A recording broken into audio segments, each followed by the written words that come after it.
there any area where I have to move so that have you split here and there? Super. Okay, so let's start. Thank you for being on time, and I hope nobody violated yesterday's prohibition to work. And you take a good rest after quite intensive work week, which was 6 days long. Now we start second week of the course, and we little bit you worried about group assignment, and we little bit decided a little bit reduce the tension. So deadline for presentation is Thursday, end of the day. You have to submit paper to us only, not to other groups. And you make presentation on Friday, so basically you got one additional day to work on this. And today we start with Jaroslav Kling, who will be with us whole day. Jaroslav, you are who? Okay. Jaroslav will introduce himself. He's working a lot with Roma things and with inclusion things. And he's working basically in the same region we've been Saturday, but on Slovak part of the country. Okay, you will explain. Yes. So, good morning to everybody. So, today you will be listening just to me. You will get tired, I would say, immediately after the first lecture. Not saying that you will be seeing me in front of you even after lunch. So, as Mikhail said, I am working with them in this small team working on human development, MDGs, poverty monitoring, and my area of specialization is not related that much to the things which I will be lecturing to you today about, because I will be lecturing you about the Millenium Development Goals, and then about local development strategies, local development planning. But it is not that related to what I am specializing primarily on, but it is still very much related to it. I am primarily working on the issues of Roma exclusion and the policies which are leading to social inclusion of Roma in Central and Southeastern Europe. You were on Saturday in Čerehád region, which is one of the project in Čerehád is one of the UNDP's portfolio on Roma inclusion projects. We have an entire region of Central and Southeast Europe. For those coming from more eastwards countries, former Soviet Union countries, or other parts of the globe, Roma are not that relevant or that big issue, but in Central European countries and Southeastern European countries, exclusion of Roma is vulnerable group, is one of the most, one of the key issues in relation to human development in those countries. And I said that it is not that much related to the work, or my work is not that much related to the things which I will be lecturing about, the MDGs and the local development strategies. It is not particularly, it is not that much true, because in fact, Roma, or I will be speaking later in my lecture on MDGs, that we should go from the global level, not only to the national level, but also to the local level, to individual municipalities or cities, and trying to transform this idea of the Millenium Development Goals into the local level activities, and also that we shouldn't stay just at the level of aggregates or the average population. Because for the average population, we have statistics, but we should go also to specific groups of populations in individual countries, which are somehow hidden in those or lost in those national averages. And they do not say that even if the country, for example, is doing well on average, there are still groups of populations which are far below the average level of development, and this is true in Central and Southeastern Europe, in particularly about the Roma. So, Millennium Development Goals.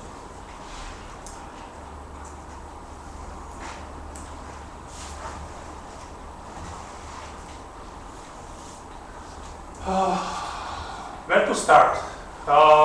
There was, I would say that you all heard about Millennium Development Goals, right? Is there anybody who didn't, who haven't heard about MDGs? Is that, don't be ashamed. Before I came to UNDP, I haven't heard about UNDP, about Millennium Development Goals. I joined UNDP in 2004, so it was already at some point when MDGs were alive for some time. I was working in the area of regional development, local development, and I never heard about MDGs, so that's why I'm asking. So you are not my case, you all heard about MDGs. There was several world summits and global conferences which were somehow sponsored by UN with the aim to somehow set up some comprehensive development agenda, including the Rio conference, including the Agenda 21 initiative, and in September 2000, the heads of states, which are members of UN, they adopted the Millennium Declaration. Millennium Declaration and MDGs are not the same. And you have to understand it, not many people when they hear about MDGs, they know that MDGs is only some kind of roadmap for implementation of the Millennium Declaration. Millennium Declaration is much broader document, which contains also such issues as human rights, democracy, good governance, peace, security, disarmament, but only small portion of this Millennium Declaration has been transformed into the Millennium Development Goals. These MDGs, they were proposed as I said, as a roadmap towards the implementation of Millennium Declaration. And you can imagine why Millennium Development Goals are not covering all the areas which are covered in the Millennium Declaration. Right? I assume that that most of you are at least to a certain extent aware of what are the Millennium Development Goals about. But you certainly do not find the issues like human rights, democracy, good governance addressed in MDGs. The question, why? Very difficult to measure. Yeah. Well, this is one issue. Another reason why such issues as human rights, democracy, good governance are not? Yes? Lack of commitments by the governments. Yes. This is. Well, is there any other idea? Yeah, we cannot calculate everything at the same time. We need to start somewhere. And then Well, partially because we could, actually, and this is what we are promoting, that we should be touching each of the areas at the same time. Maybe because there was this fear that there were Western concepts and it wouldn't be applicable in all regions, and that fixing the other issues would anyway lead to a good governance and maybe a more democratic society. Partially, yes. MDGs are somehow their objective was to set some common approach to development issues, and the issues like democracy, human rights, good governance are the issues which could not be agreed by all the governments because they are too political. And that's the reason. If you look at some of the countries, when they were setting up their national MDG agenda, they decided to put some of the elements of good governance, for example in Albania, but this is something what could not be agreed among all 189 states. So that's why we don't have in MDGs anything what is saying about human rights and democracy. You can imagine that if at the table there are representatives from the United States and the representatives from some country where we have big dictatorships, it is not possible that these two agree on what are the human rights standards, for example. So the MDGs, 8 goals, halving extreme poverty and hunger, achieving universal primary education, promoting gender, reducing under 5 gender equality, reducing under 5 mortality, reducing maternal mortality, reversing the spread of infectious diseases, ensuring environmental sustainability, and development of global partnership for development. Very simple, 8 goals, few in numbers, stable over time, this is very important, easy to communicate. These 8 goals are transformed in 18 targets and over 45 indicators. As I said, these MDGs, they were proposed as some kind of global approach or global goal to improve the situation in individual countries, to achieve some global or to address the issues of global poverty. In each of the goals, we have the targets, indicators, which basically allow for monitoring the progress, whether we have done or we have progressed towards achieving that target or not. As I said, the MDGs were set in the year 2000, in 2001, after the Millenium Declaration, but they were basically defining the target values for 2015 based on the trend of development of that particular indicator between 1990 and 2000. The baseline year, the year vis-a-vis which we are looking at the changes regarding individual indicators, is 1990, selected primarily because of the availability of the data and also the changes. The fact that in the 90s this debate on development framework started. So what are the targets in individual goals? Halving the proportion of people whose income is less than $1 a day.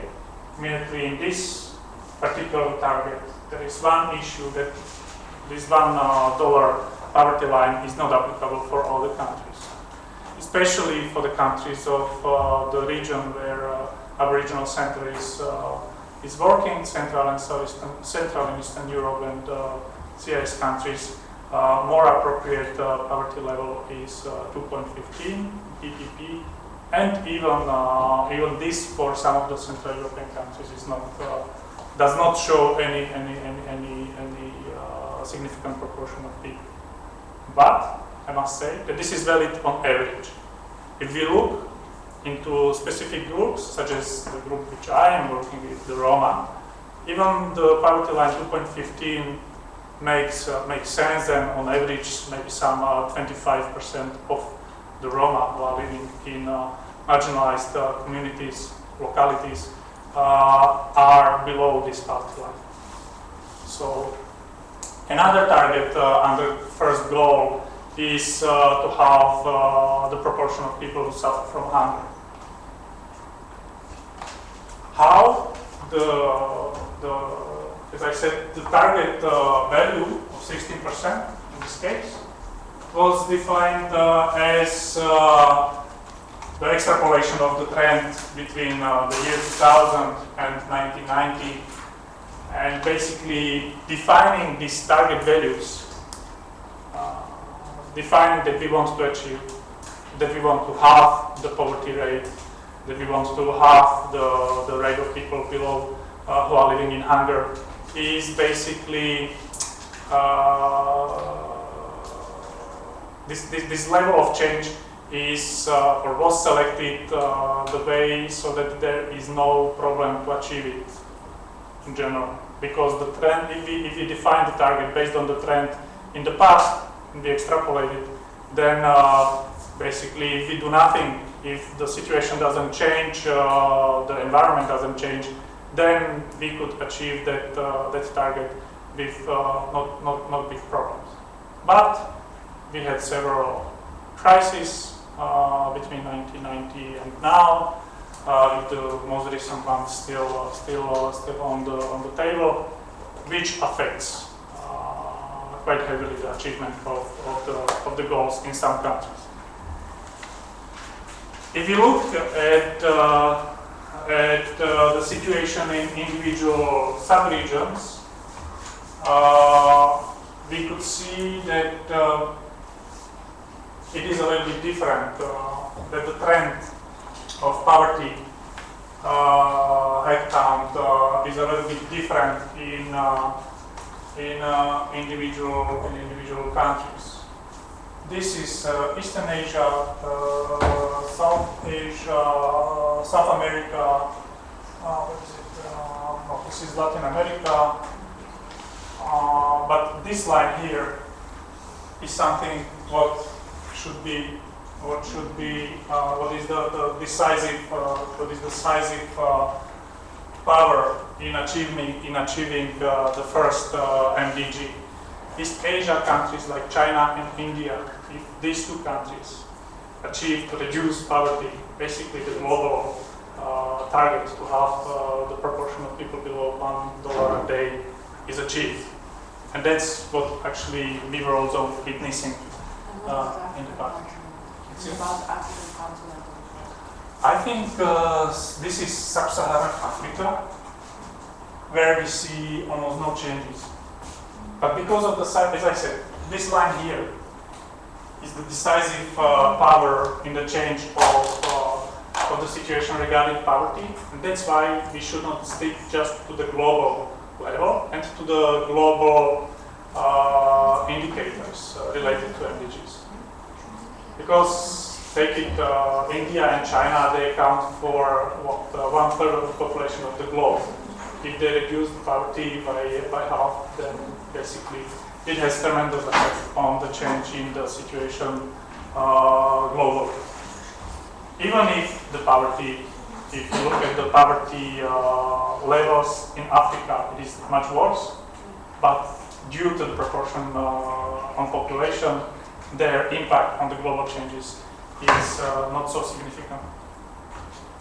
If you look at the goal 2, the target is to ensure that all children, boys and girls alike, will be able to complete the full course of primary school.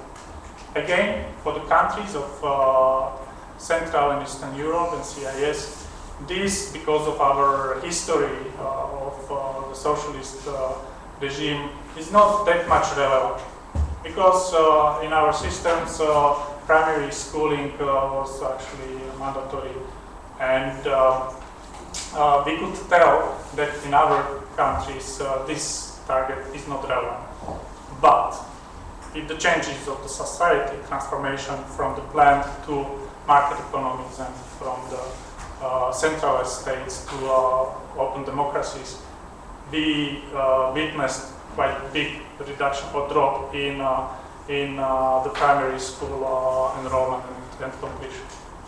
But some of the countries, when they were defining their national agendas regarding this goal, they were setting up a bit higher targets related to secondary education, to quality of education, and so on. Okay, here again we see how the MDG target was defined, basically following the trend from the past. If you look at the fourth goal, reducing child mortality, again we are aiming at reduction by 2/3 of the under 5 mortality rate. And again, you see that the target for MDGs, which is in the right down corner, was defined basically just extrapolating the trend from the past. MDGs for our countries, for the countries of Central and Eastern Europe.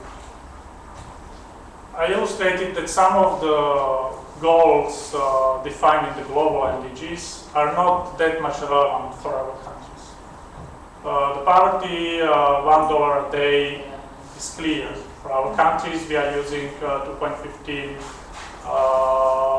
poverty line. For most of the countries, and for some of the countries in Central Europe we use 4.3 or even $11 per day. We still see that even if that there is a big difference between the certain subpopulations or geographic divisions. There is a big difference between urban population and rural population. There is a big difference between the general population and certain socially excluded groups such as unemployed, children, pensioners, and this is problem in most of the countries. As I said, with the achievement of universal primary education, in our countries, the role in the primary education enrollment was related mainly to the transformation of the societies in the 90s. You could see it illustrated on example of Tajikistan or Kazakhstan or Moldova, where we saw that there was quite low, less than 90% participation in the primary education. Promoting gender equality, again, we have these legacies from socialism which were promoting relatively high levels of gender equality in the CIS countries, in Central European countries. But still, even if this gender equality was highly promoted, big differences exist, mainly when it comes to payment, which the female are getting as opposed to the pay which males are getting.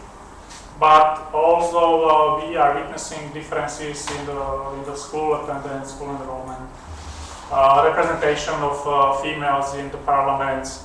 In some countries they are trying to address it through establishing quotas, which in my opinion is not the right way to promote gender equality. But these are some of the areas which are being dealt with in our countries when it comes to the third Millennium Development Goals. The fourth Millennium Development Goal, reduction of child mortality. You can see that in some of the countries, the infant mortality rate is fairly high, and actually is very much comparable with the countries which we consider to be underdeveloped. Because we tend to say about our countries, I apologize to those who are coming outside of the region of Central Eastern Europe and the CIS, that when I am referring to our countries, I always have in mind these countries, so it might be not that much true about your particular country. But in our countries, we tend to think about us that we are already developed countries. But many of the indicators which are covered by the Millennium Development Goals are showing a little bit different picture. Here we can see in Georgia and Tajikistan the infant mortality rates at the level of Namibia, the country which is clearly considered to be a developed country. MDG 5, improving maternal health. Again, the issues which the countries are addressing in this area of Millennium Development Goals is the care of the mothers in the prenatal period, but also after giving birth. And in some of the countries, the issues covered by this goal is the issue of abortions.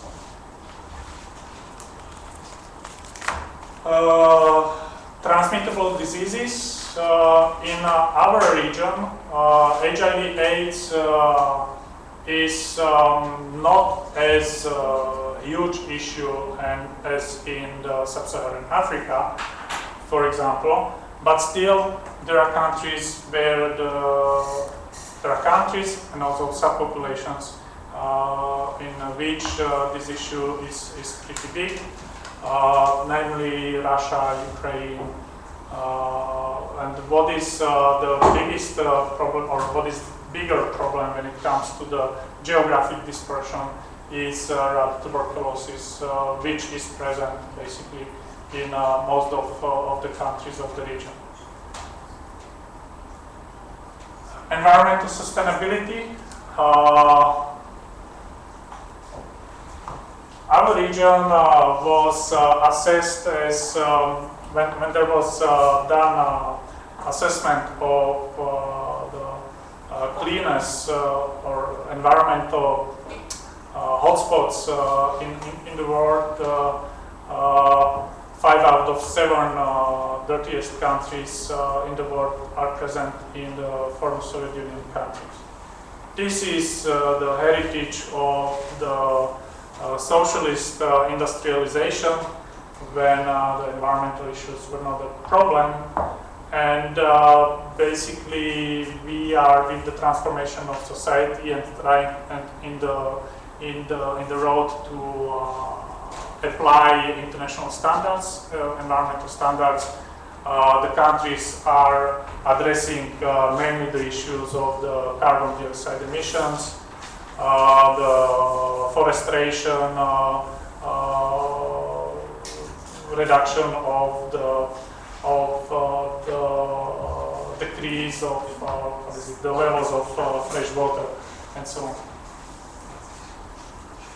The 8th Millennium Development Goal, building partnerships for development, seems to be or was understood by the countries in our region as the MDG under which they are putting the development assistance, which they are providing to other developed or less developed countries.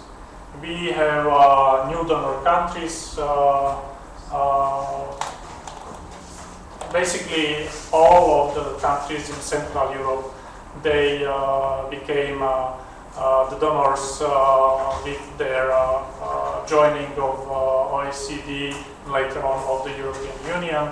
But we have also other types of donors who are basically using the money from or the revenues produced by their rich raw material supplies as for funding the development activities in other countries. Whether it is or what are the reasons for investing this money in other countries is another question, because many of these countries, they are following their geopolitical objectives primarily, and not always driven by their objective to help the country to develop. Right? For example, Russia is very often using their development assistance to increase its position in some other countries and to somehow enlarge their sphere of influence. As I said, in some of the countries of our region, many of the global targets were achieved already several years ago. But still, in these countries, there is a room for the national MDG development agenda. And I was saying that poverty rate under $1 or universal primary education are not that much relevant for our countries. This is what I have in mind. That we need to adapt the targets in MDG's agenda to the national or to the current level of development and to national circumstances, to the circumstances in which that particular country is. There were several regional MDG reports for Europe and the CIS produced. Some time ago, UNDP has produced Millenium Development Goal Progress Report, and more recently, United Nations Economic Committee for Europe is producing a regional report for MDGs in Europe and Central Asia.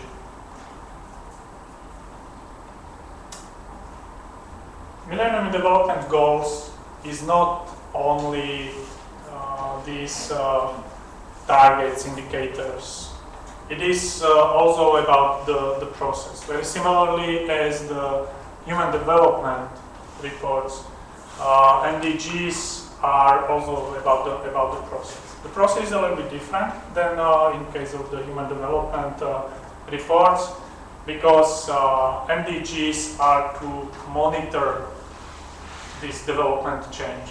So at the beginning, each of the countries in our region, they produced some baseline MDG reports where they were defining national goals and targets. In most of the cases, these national goals and targets, in most of the countries, the governments who were preparing these baseline MDG reports, they just took the global agenda so that it is off the table. In other countries, however, they went a little bit further and they defined their own nationalized goals and targets. After baseline, there should be regular progress reports, which should be somehow subject of the national debate. What we are witnessing, however, is that these MDGs are really, I would say, some of the countries are taking MDGs very seriously. Some of the countries, most of the countries in our region, are taking MDGs just as some invention of international organizations, something what if they want to look nice in the eyes of other countries or international organizations, they should do. And depends on how these countries are viewing the importance of MDGs, their national MDG processes look as well. Who should be the stakeholders of MDG process? Obvious suspects: the government, civil society, business community, academia, basically everybody. But I repeat, in most of the countries of our region, we are struggling with, okay, I go one step back. In the countries of Central and Southeast Europe, the MDGs are not taken very, very seriously. The situation is changing if we go eastwards towards the countries of the former Soviet Union, where in some countries the MDGs are took a little bit more serious than in the Central and Southeast Europe, because in Central and Southeast Europe there is different development agenda. Obviously, it is the aspirations of these countries to join the European Union and addressing the development issues which are defined by the European Union, not the MDGs.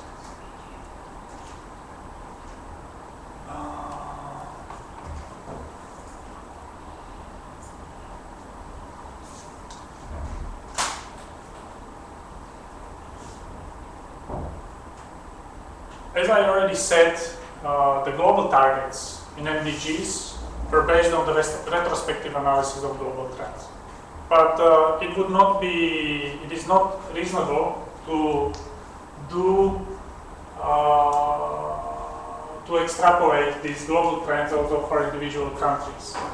Again, we are talking about the difference between the averages and that the averages are somehow hiding those who are far below or far above the average. That's why when individual countries are defining their national targets, they should not somehow use these methods or these extrapolations for the targets defined in the global level. These national targets, they need to be set up based on the analysis of trends in the particular countries. There is no reason for having the same targets for different countries, because although development situation in individual countries is different. There is no reason for single MDG agenda, the same target values for the sub-regions. Here we have example of Central Asia, where individual countries, although they are similar by name, they are very different in their development situation. Hence, defining the same target for all 4 or 5 countries makes no sense. When defining the national targets, The first thing which the countries need to do is to justify the relevance. So the targets, they must somehow reflect the situation and the problem, the issue in the country. For monitoring the achievement of the target, we need to define or we need to have some set of indicators. I was showing that for reducing the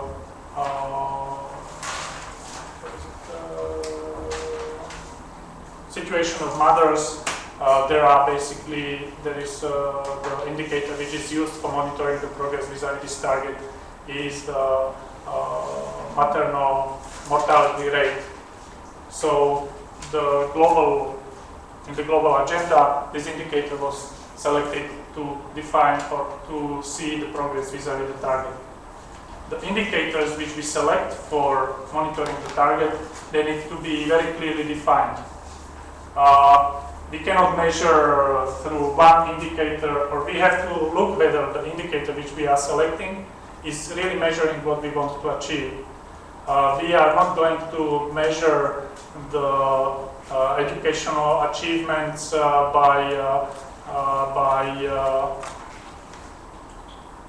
we are not going to measure universal primary education by the indicator used as literacy rate, because literacy rate doesn't tell us whether all the kids, all the people in the country go to or finish primary education or not. Literacy rate is telling us about the achievement already, about the educational achievement, whether people learned something in the school, but not whether they went to school or not. We need to look, when we are trying to find the indicator, we need to look whether we have the data available for calculating that indicator. Unfortunately, you didn't have that much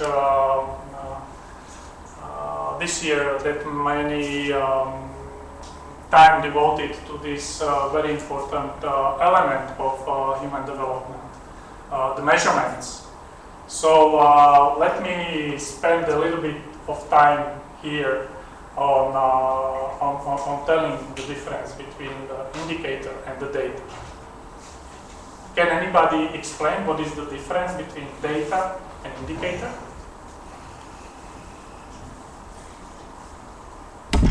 Normally we build indicators on data. Data is like the primary information which we use to build an indicator. We cannot really understand what's going on in this country or this based on data, but the indicator shows us the trend. Well, some of the elements of your reply of your answer are correct. There is a big difference between data and indicators, even though we tend to use it as synonyms, right? No? No? We are not using data and indicators as synonyms? No. Indicator is a measurement of the progress or performance, while data serves as raw material which leads to the measurement of this indicator. Okay, almost correct, I would say. Or I would, not almost correct, but I would maybe define it a little bit differently, but towards this direction. Data is a number. Yes. Indicator is a scene, the topic. Indicator is also a number. We have this indicator under 5 mortality rate. It is a number when it's used by the data. Yes, so there is clear relationship between data and indicator. They are linked together. Yes? From data we kind of extract, from some data we extract certain like data what we need to combine and to compose into an indicator.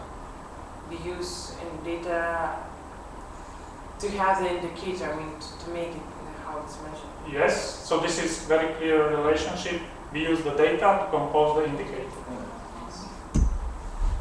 Yes? I think an indicator can be unit free, but data cannot. Yeah. Unit free? Yeah, like HDI. Not necessarily. But it can Not be necessarily. like HDI. Yeah. That's one of the types of the indicators. It's a composite indicator, HDI. You can collect data or gather data, but you cannot collect indicators. That's a very good. And something what is very often mistaken, that people are saying that you can collect indicators. Yes, you can collect indicators which are being published in the number of publications in individual countries, but you cannot collect indicators per se. So the data, yes?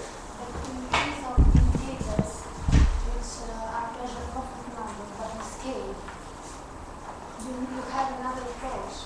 They are called qualitative indicators. They are qualitative indicators. So you use scaling system in this case. Yes, but the scale is telling something about. Okay, Scale is based on analysis. yes, it's already a step further. Not only on numbers, but analyze also situation. For example, we analyze the change of attitude, the change of the behavior over time. In this case, we have no need for numbers. We use a scaling system. Okay, so now I will put it this way. The data is the information about certain phenomena. And putting this information into context is the indicator. To illustrate it, number of students who are going to primary school is the data. Right? Because we know that, 50 children go to school.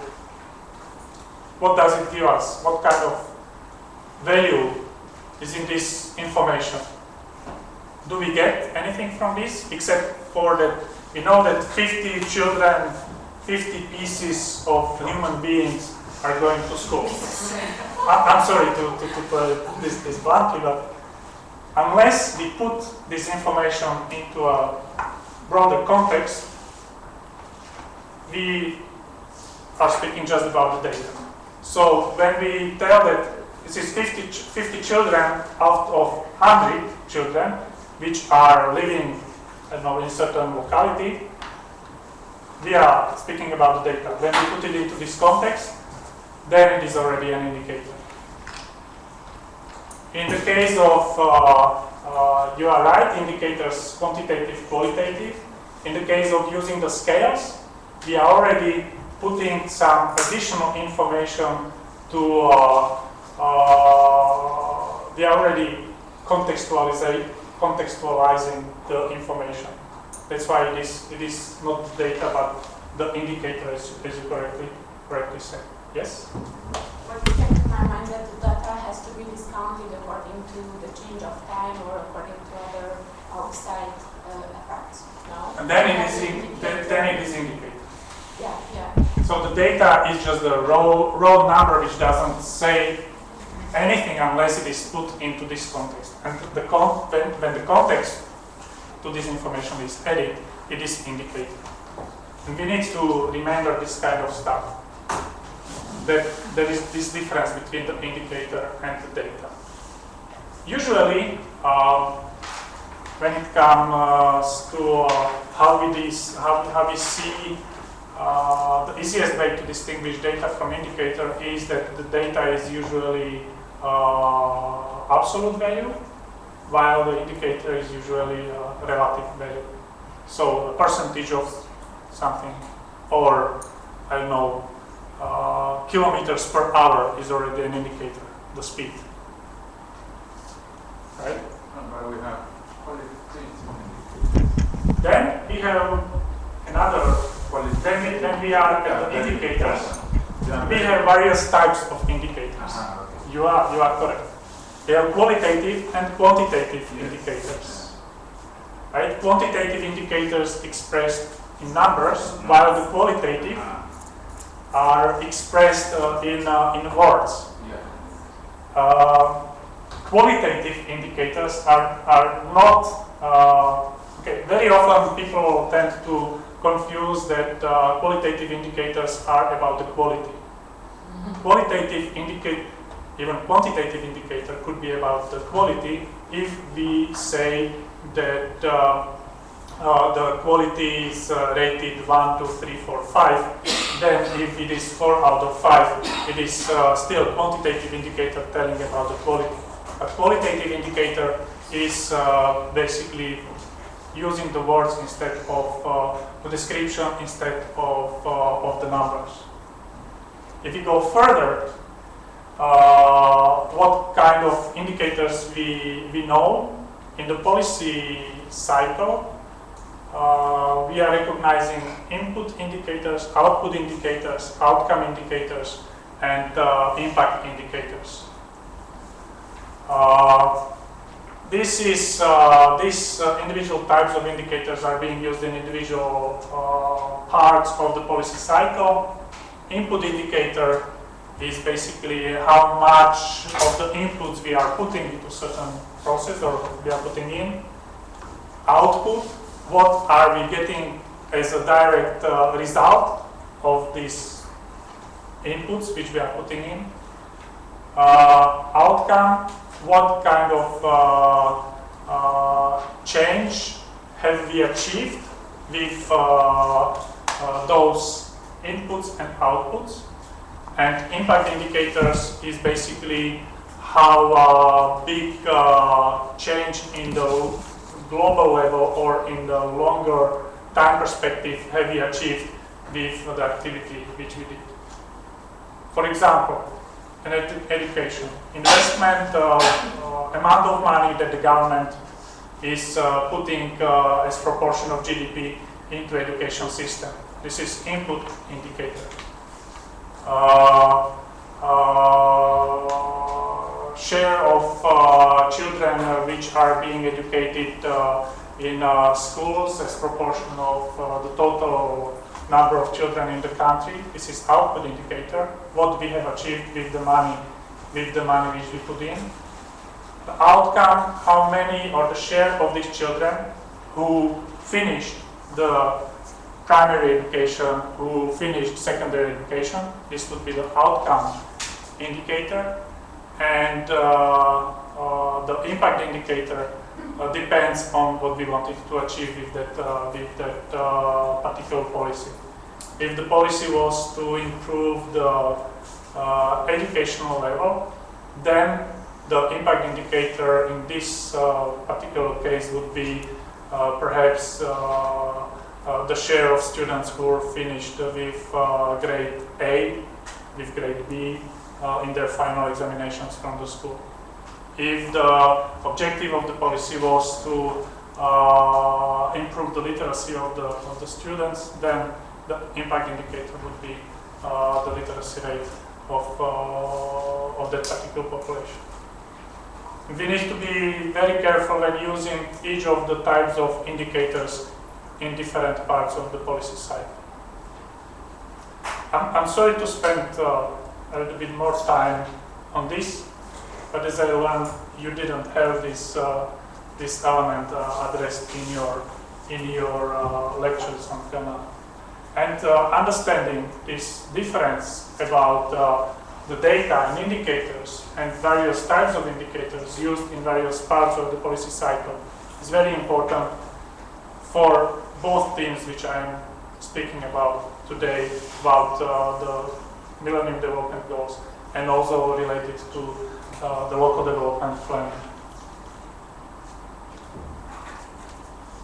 Why it is important? So that we can monitor and evaluate the progress and achievements of that particular policy initiative. In case of MDGs, unless we have this set of indicators and targets defined and the data for calculating those indicators available, we are not able to see or to tell whether the countries have achieved what they defined in their national MDG agenda or not. If you look at the MDG progress reports, very often you can tell that yes, we are on track with MDGs because we have done this and this and this.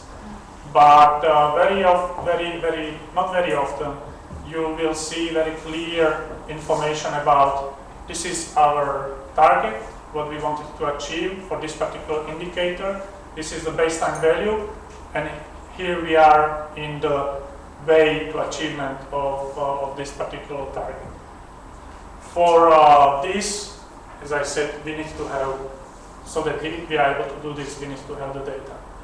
And this is the problem with MDGs, that many countries, they selected such indicators for which they had the data, even though they might not have been that much related or relevant for that particular issue which they wanted to address as Millennium Development Goal. If they had the data for some of the population, for subpopulations in the countries, they do not have it, because their statistical systems do not allow for further disaggregation. Disaggregation, it means going below the national averages, looking at, I don't know, separately at males, females, urban, rural population, certain populations by ethnicity, social status, and so on.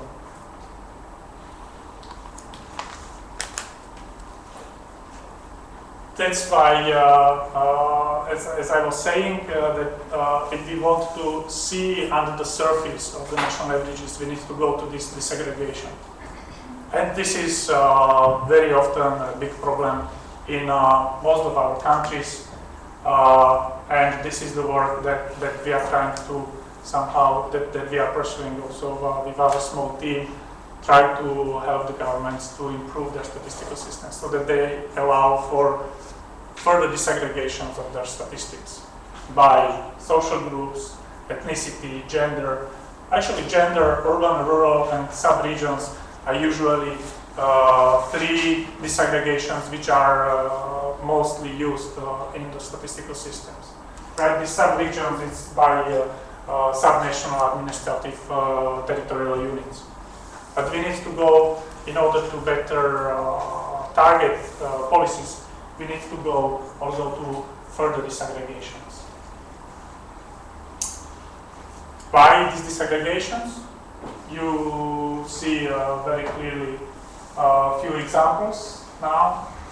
In case of Kyrgyzstan, the poverty level country average is 70%, but we see that the poverty rate varies between the regions of Kyrgyzstan quite substantially, between 40 and 90%, while the country average is 70%. Looking at other indicators in which one here? Low income rate for Hungary. Yes, Hungary again. We see big country sub-regions differences. If we go to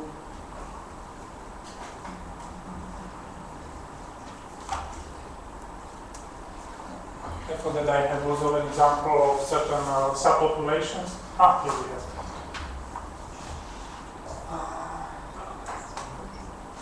Here we have percentage of people with tertiary education.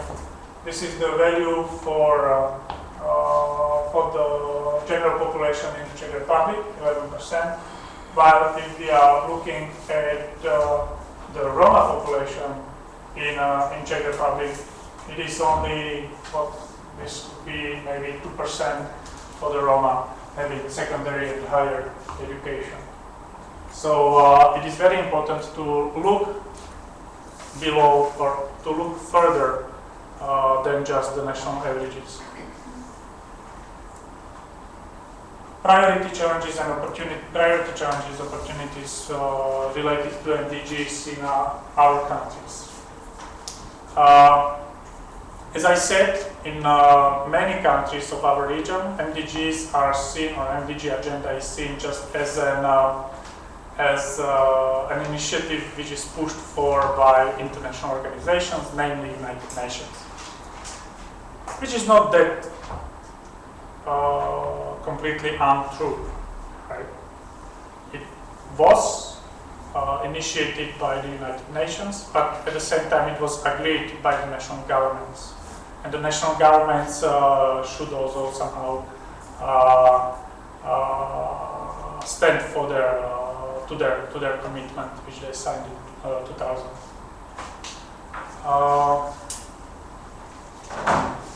For this, in many countries, the public or the MDGs are staying just at the level of the government, or maybe few NGOs which are helping to work on MDG reports, and is not that much known among broad public.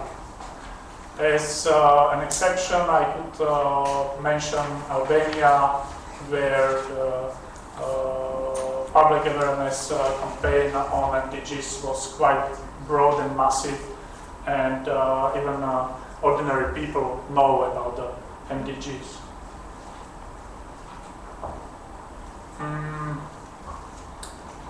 MDGs might be not only automatically transformed into national MDG reports, but MDGs as a concept could be somehow used in the national development strategies. So instead of creating separate MDG report, MDG strategy, we rather encourage individual countries to somehow streamline the themes which are being addressed by the Millennium Development Goals into the national development strategies. This is something which is a little bit more attractive to individual countries, because that means that they do not need to produce another paper, but it is fairly difficult to do, because in individual countries these national development strategies are not always following all those areas which are covered by MDGs.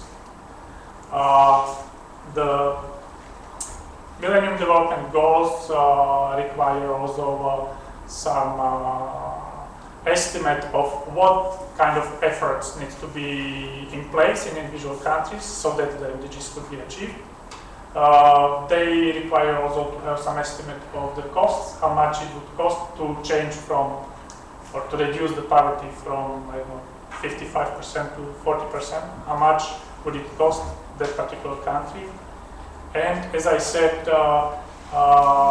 in order to achieve the country or locality relevance to the circumstances in which that particular country or that particular locality is right now, they need to be also localized. Localized doesn't just mean to go to the municipal or regional level, but also localized means to address the circumstances of particular country or of particular geographic unit.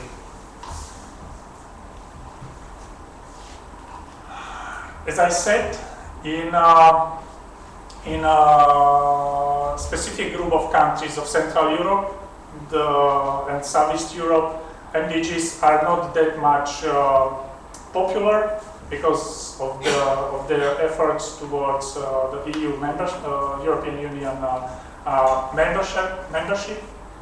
But also European Union has claimed as such that the development work or development frameworks which it is promoting are aiming at achieving the Millennium Development Goals.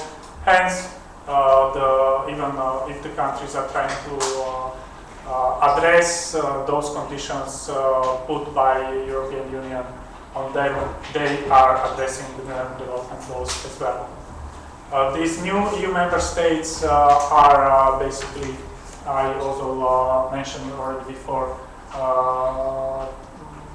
presented as new donor countries. These donor countries doesn't mean that they are just transferring money from their national budgets into other countries. They are contributing to changes of situation in other countries also with their know-how, experiences from their past efforts with regard to EU membership, integration, reforms of public administration, working with NGOs or remediating environmental hotspots and so on. So it is not only about putting money, but also about transferring the experience of transition from one country to another. The critical remarks about MDGs, there are plenty of them, starting from totally useless to rocket science. MDGs totally useless versus MDGs rocket science, where we need to look at very teeny tiny differences in numbers so that we see whether the progress was done or not. But some of the remarks I already mentioned. Good governance is not included in the global MDG agenda, but on the other hand, in some of the countries in which they decided to go this direction, it was included in their national MDG agenda. Targets and indicators cover only selected issues related to poverty, education, gender, health, environment. These issues are politically not that sensitive as good governance, but in many cases this global MDG agenda not relevant for some of the countries, especially in our region. Goals and targets are oversimplistic. Yes, it is true, but if you want to, this is also the biggest value added of MDGs, that it is very simple scheme or very simple set of goals, targets, and indicators, which allows for very easy monitoring whether you achieved or not. The other aspect is that really in some institutions the reporting of the progress vis-à-vis MDGs was brought to the extreme of being rocket science, when there are a number of scientific papers, publications arguing about very slight, small differences, not focusing on those set of targets and indicators. The global MDGs do not take into account differences among countries and cultures. Differences among countries means that the development situation of individual countries is already different, but also the difference in size, what I was telling about the poverty reduction and China and India. The goals and targets do not always reflect the real development challenges of the countries.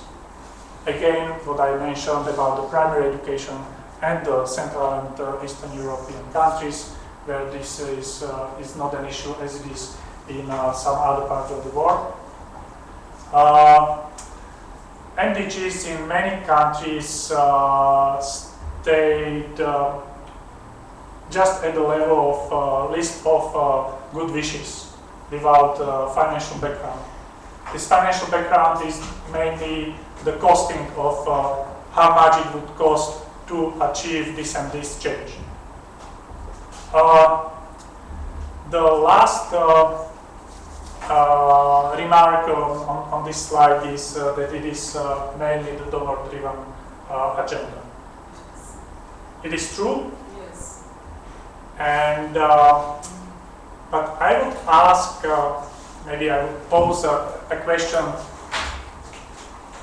if there was not a push from the global level, from international organizations on individual countries, would there be any change in those countries achieved vis-à-vis addressing environmental issues, health issues, poverty issues? Is the MDGs at all needed? It's different. It's different answer, or it's answer to different questions. Well, probably the different countries, specifically in Africa, might have different targets. What we require right now is economic emancipation, not the environmental issue. We need to bring down the MDGs. It's too big, it's too large for us. And besides, when you keep on talking about issues with global integration and that, and we can't even get access to different drugs because of the patenting issues, it's kind of a little bit dicey. I don't think we're on a level playing ground at the United Nations when it comes to the issue of MDGs. Our targets, our goals are equally different.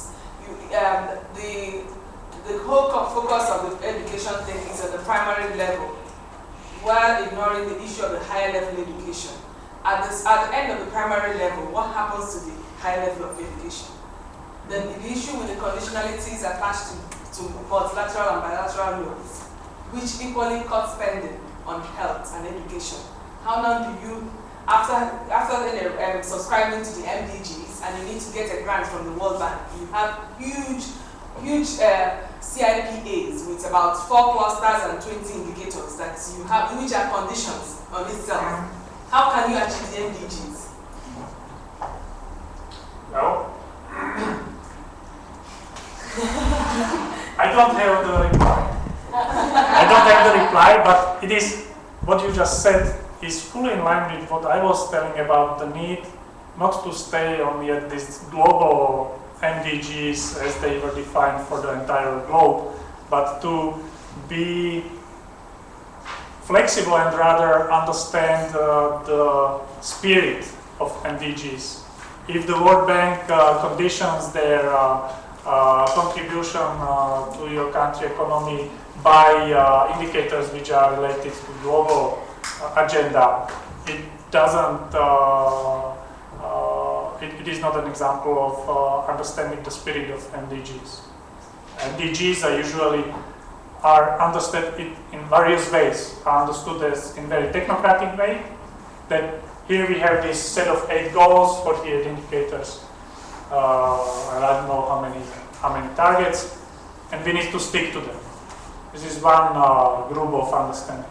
Another one is that MDGs is about reducing the hunger, reducing the child mortality, maternal mortality, the spread of diseases. Those targets and those goals which are there, in very narrow sense.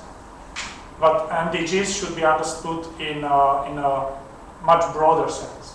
That development in individual countries should not be focusing just on one area or another area, but rather that the development in individual countries, development strategy, development policy in individual countries should be addressing equally the issues of economy, social development, health, environment,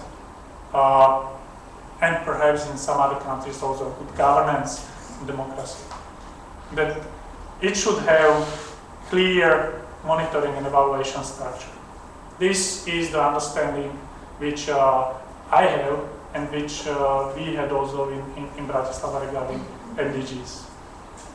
But it is not the case, it is not, I would say, the biggest group of the people who are working on MDGs who have this broader understanding of MDGs. Yeah? Yes? First, I wanted to react to your last point about the fact that MDGs are donor-driven. Yes. In my opinion, I don't think it's even news. It's not news. The reason is that most of the things that have happened in the past, including the donor MDGs, are prescribed by the donors. For example, we have these structural adjustment programs, we have removal of subsidies. They all are prescribed by the donors. Okay. But the only interesting thing you can find from this is that the MDGs have come without conditionalities. There are no conditions attached to them. Individual countries work towards them based on its ability or capability. But I see it to be like a whip. Okay, like you are riding a donkey and the donkey is not going, you need to find a whip to whip it, then it can run. before the MDGs, my country, for example, has always been working on how to reduce poverty, how to ensure that every child is in school. So countries were doing those things, but this one is just like a conscientization, you know, wake up, like a wake up call, okay? But it's not news that is prescribed by donors. It's been happening before minutes. So it's outsider based more than insider based, and there is also the attitude that, especially when it comes to education, that MDG schools are low quality. It's more about making the donors feel happy. It's unfortunate, but that's the truth. But I more like this example about this dip for the dumping, because really MDGs were to promote or to make somehow the governments accountable, responsible for development in those areas. So it is, and even though MDGs are coming without conditionality, they became the conditions for, as your colleague said. MDGs, yes, they don't have conditionalities attached to them. But if there is no funding for MDG, funding for MDG comes through the poverty reduction strategic papers of each national government. And this comes with conditionalities. And the PRSP is a conditionality for the poverty reduction goods facility. Yes. So in itself, the PRSP is a condition for the PRGF. Then the PRGF is a condition for a debt relief. So the debt relief is a condition for the HIPC status. So you see the overlapping of conditionalities, and more of them is about cuts in spending, ceiling on the number of people that can be employed, and the closing of institutions. So at the end of the day, if you want to achieve good health, how would you cut the salaries of doctors, and if you want them to be in the hospitals? How would you cut the cuts, even as simple as the money you need for sensitization program, and you intend to cut down the number of people with HIV and AIDS in Africa? It's not possible. It's not. I agree. But I will go back to what your colleague sitting next to you said, and I would perhaps also. No, we had some more questions here. I'm sorry. Well, I just wanted to ask we're talking about MGDs and the international organizations. What about the national organizations and their role in translating these goals or goals into the policy framework? Actually, this is a good point, and I just ran very quickly through this MDG process in individual countries, where we had the governments, the non-governmental organizations, which were supposed to be some kind of watchdogs of the implementation of those ideas covered by MDGs. And but very often these reporting vis-a-vis MDGs is at hand of the governments. Because what the individual governments try to do when there is the General Assembly meeting in New York, they try to present that yes, we have developed MDG progress report and we are standing this and this very well. Not taking that much into consideration perhaps critical voice coming from the NGOs. This is a mistake of perhaps of also us as international organizations, that we haven't encouraged sufficiently and provided sufficient support to the non-governmental organizations in individual countries to really raise this critical voice and have this critical voice to be heard as well. So the non-governmental organizations should be the watchdogs of the implementation of MDGs, and us as international organizations should be supporting these non-governmental organizations or institutes to perform their role. And I think that in many cases we are doing. There was a first. Could you please tell us if there is any system of punishment for those countries which fail to achieve No, what? No, but what this happens? is, This is first question. What will happen in 2015 when it becomes clear that, for example, one country failed to achieve out of the MDGs or one of them or several of them? And the next question, what will be after 2015? Are we going to have new goals like... Okay. For the second question, you will hear the reply tomorrow from Elena. She will be telling about what is to come perhaps after 2015. I will predict the future for you. Yes, she has this glass ball, and so if you have any questions for the future, just ask. I'm a her. magician. For the first question, there is no punishment. There is no punishment for the very simple reason because it is not okay. The only punishment which the countries would get is a shame. Even though with the shame, I would be a little bit skeptical, perhaps, since UN is working as very diplomatic in very diplomatic way. Even the shame would be presented in a very diplomatic way. What I expect that in a few years we will get that on global level. The assessment of the MDGs initiative. On global level, the MDGs were achieved because it is very clear China, India reduced poverty. Some of the Only big 2 countries out of 100 and something. well, if they reduce it, as I repeat, if they reduce it because of the size of these 2 countries, in global level, the global average will be that we have reduced by half the poverty level. It doesn't mean that all 189 countries have reduced the poverty. But this is what I expect to hear in 2015. On global level, we have achieved MDGs. At the national level, we have countries where the MDGs were not all the MDGs were achieved, and we have countries where some of the MDGs were achieved, some not, without naming and shaming. So in a very diplomatic way, assessing that this was a great success and the herd goes on. So actually, what is the role of UN in this process? Because India and China achieved it, but not because of the support from UN, but because of their own national policies. So what is the role in achieving MDG?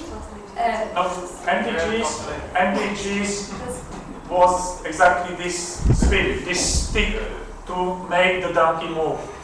So the role of UNDP... It's more awareness, I think. Yes, MDGs is Where more about this awareness, about this publishing, that this is the situation now, this is where we want it to be, and this is whether we got where we want it to be or not. So this is the MDGs. Then that means that the issue of democratic governance shouldn't be an issue because China is not the ideal Western view of governance. That's the reason why good governance was not included, because you have countries where the perception of what is right and wrong is different from other countries. You have a question, I'm sorry. Okay, I would absolutely that if we want to take into consideration the national characteristics, the nationalized MDGs is the best way. But can we say that a country can achieve its national MDG targets, but not achieve the global MDG targets? And thus, UN have some statistics and identifying the gaps between the national MDG targets and the global ones. I think it depends on country by country basis, because if the country have defined their national agenda, national MDG agenda, the country is responsible for monitoring the progress vis-a-vis this national agenda. What the UN system is doing is that for each of the countries, they are following these global indicators and achievements of the global agenda. But I am not aware of that there would be some specific paper or report on the difference in country A between the national agenda and the global agenda and the achievements. So UN system is somehow looking at this global agenda. If individual countries selected different targets and indicators, they are reporting progress vis-a-vis these national targets and using these national indicators using their statistical systems. The national targets are for the countries only, yeah? Excuse me? These national targets are only for these countries only? Yes, they are only for the country which adopted it. So it is not, even MDGs are not like something what an obligation. It is rather this political commitment to do something. An orientation. Perhaps. Kind of. Yes, kind of. Well, it depends. It depends. It depends, because if you want to join EU, for example, you have some standards and recommendations, so they should fit as well in the Millennium Development Goals. Well, but even the standards and recommendations, they are more like this poetry and. Yes, they are obligatory for your country. That means if you don't meet them one by one, then your status of being a country that is postponed for another round. So it means it's a certain of obligatory for your country, depending on the status and situation where you are. Yes, but if the country defines their own national development goals agenda, then it is this is taken as this benchmark, not the global MDG agenda, even if they are striving for this EU membership. So yes, working towards MDGs is among the conditions for the EU membership, but not working towards global MDGs, but if the country defines their national MDG agenda, it is work towards their national MDG agenda. I was curious if every country has national MDGs, or if it's mandatory, or how does it work for those who don't have? No, they don't, and actually there is no mechanism to force the country to prepare MDG agenda. Okay. Using the example of Russia, Unless you're borrowing from unless you're not borrowing from World Bank, because as long as you borrow from World Bank and IMF, you must have it. What we had the case. The World Bank is different from the UN. But that's where sufficient funding for the MDG comes from. Doesn't it mix? Well, it does mix. That is where the funding for most of the MDG comes for people that cannot afford it. They adopted Please. Calm down. Let me give the example of Russian Federation when UNDP was trying to somehow encourage the Russian government to prepare MDG report. The reply, I don't know whether this is true or it is just an anecdotal story, was when Germany and the US prepare MDG report, our government will prepare MDG report as well. But then UNDP has somehow cooperated with some of the research institutes in Russian Federation and prepared MDG baseline report. But this, unlike in other countries, was not adopted by the government or by the parliament, because in some other countries, MDG baseline report was approved by the either government or the parliament to express the level of commitment or to give the weight to this document. So unless the country really decides to subscribe to MDGs, there is no power to force them to prepare the national MDG agenda. They initially signed, right, the Millennium Declaration, the MDGs following, there has to be some sort of action because it's a joint effort of all the countries, but if we have only 5 trying to reach the national MDGs or the global MDGs actively, then it's very unbalanced, and that it means that the other signatories Going back to slide 2 of my presentation, MDGs was proposed by the Secretary General as a roadmap for implementation of Millennium Declaration. Millennium Declaration was signed by the heads of 189 countries, but it doesn't mean that MDGs as a roadmap was signed by this government. So the countries, they signed up to this Millennium Declaration, which is telling about that there needs to be done something in this area, that area, that area, that area. But MDGs were proposed by the United Nations as a roadmap for implementation of it. It was not signed adopted by these governments. I know, but how do we quantify any kind of measure or action from the state who did not adopt MDGs when we want to measure if the declaration is being kept or not, if there's any direction? Good question, and there is no way to measure it. Unless we have very clear monitoring and evaluation framework, such as MDGs. I'm sorry. In terms of back to the goal of how is the poverty, how do we measure the poverty? Is it in terms of number of people living below $1 per day? But don't you think it's kind of not, because what you can buy for $1 in Hungary differs a lot from what you can buy for $1 yes. in Tajikistan, Kazakhstan. So is it a reliable measure? There is very important. There are three very important letters right next to this value, $1 US. It is in brackets, but it is exactly answer to your question. This PPP, purchasing power, parity power. So it reflects the difference in the price levels in individual countries.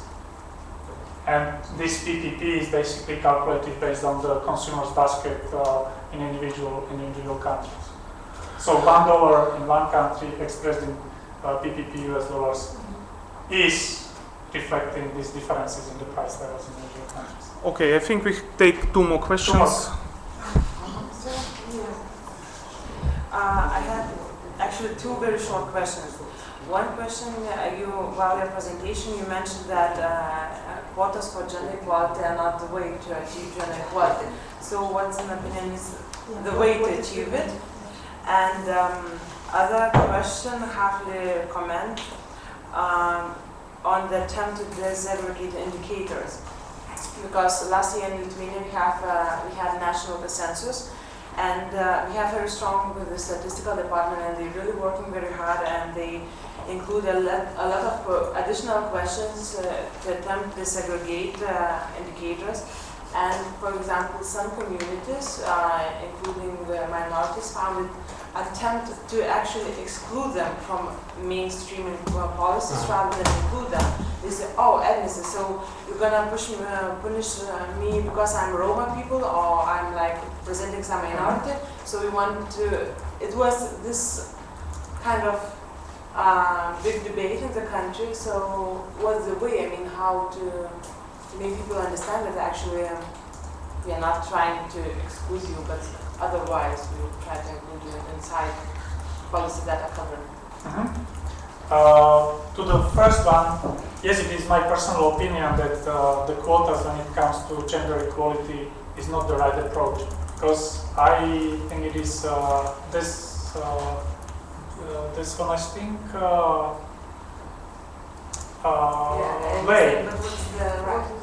Well, awareness rising. Trying to convince decision makers or the people that there is a value added having females more present in the managerial positions,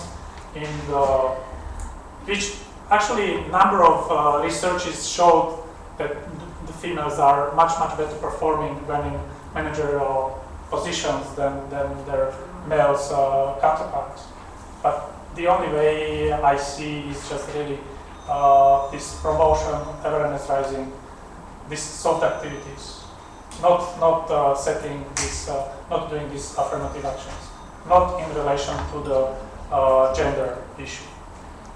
On the second one, yes, disaggregation of statistics, primarily or mainly when it comes to this sensitive criteria such as ethnicity, religion, culture, language, perhaps sexual orientation is very sensitive and requires a lot of, again, very sensitive awareness raising among both the statisticians and the population which is to be covered by those statistical collections. This is also coming from or telling from our experience working on the data of ethnicity.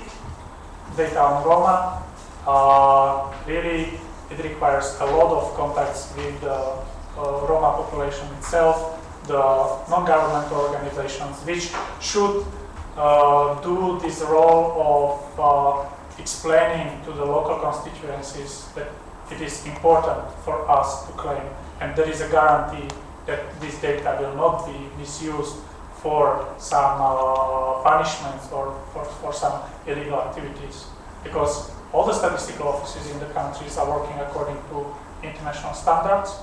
There are laws on statistics which are preventing from releasing any individual information. Even small units information cannot be released unless there are less than or more than 3 records, so that you cannot identify that particular object. So again, a lot of awareness raising, an explanation rather than any very big and strong technocratic solution to it. Okay. It was one more question, right, Sophia? Yeah. I wanted to ask if there is a success story that you will demonstrate that in 2015, which country will reach the better MDGs. This is one of my questions. And the other one that is $1, what Sasha mentioned, how is it discounted by the inflation? Because in 1990 it meant very different, or you could have both much less or no, more than now for that value.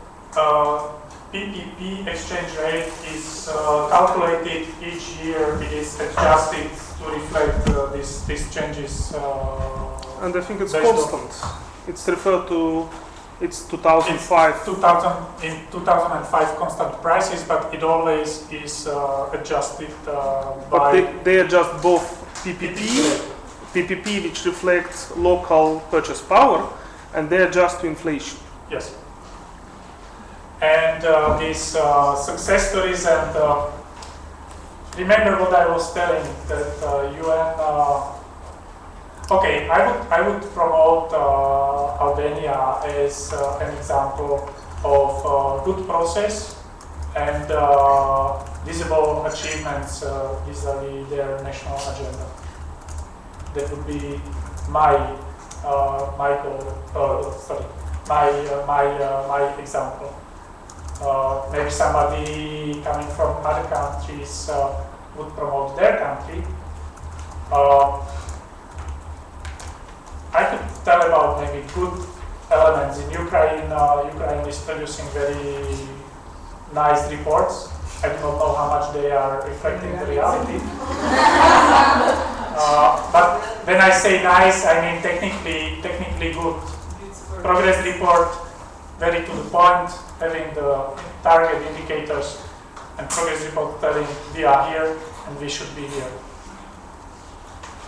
Okay, on this the reality could be a little bit different. And I would conclude if just going back to this example of the stick and donkey, that MDGs really should be understood as this awareness raising promotion initiative, so that something moves in the countries. Not the golden solution for all the problems. It is definitely not.